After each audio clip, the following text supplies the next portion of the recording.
Arkadaşlar, ben Doruk. Bugün yanına Batu yok. Çünkü onlar misafirliğe gelmiş dün sadece bize. O yüzden. Oluyor. Şimdi bugün size nasıl harita yapılır onu göstereceğim. Sarı kağıt alayım.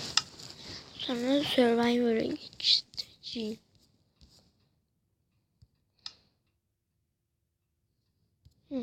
Empty map. Bunu yapmak için ise beyaz kağıtları 3 tane yan yana düzüyorsunuz. Karşınızda böyle sarı bir kağıt çıkıyor. Şimdi ben bunu chest'e koyayım. 3-4 tane ekmeğim almış. Şunu da ben bir yerine göndereyim. Tamam.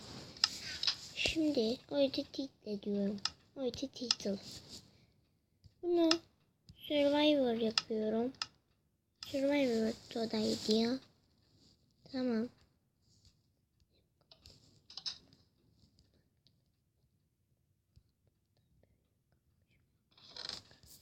Şimdi bunu alıyoruz. Hepsini alalım. Böyle yemek yercesine tuttuğumuz elimizi bir map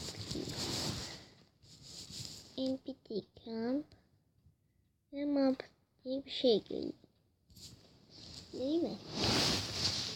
Bunu ne yapacaksınız? Hiç bakmak için uğraşmayacaksınız. Elinize alacağınız, kafanızı bu tarafa bakacağınız ve işte.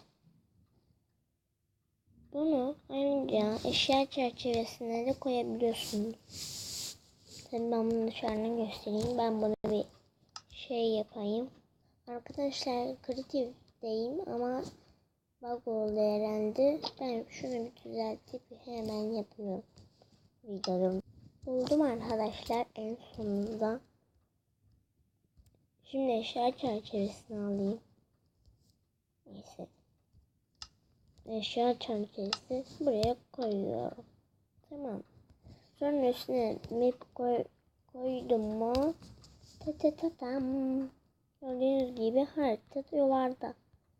Bunu elimizde de bakabiliyoruz. Duvarımızda da. Şunu kapatayım. Arkadaşlar bu bölüm çok kısa oldu. Kusura bakmayın. Şu an sabahın 8'i. O yüzden. Yine kırdım ya. Neyse. Like ve yorum atmayı unutmayın ve abone olun. Batuhan'ın da kanalına abone olun. Batuhan oyunda kanalına da onu söyleyeyim ve bay bay.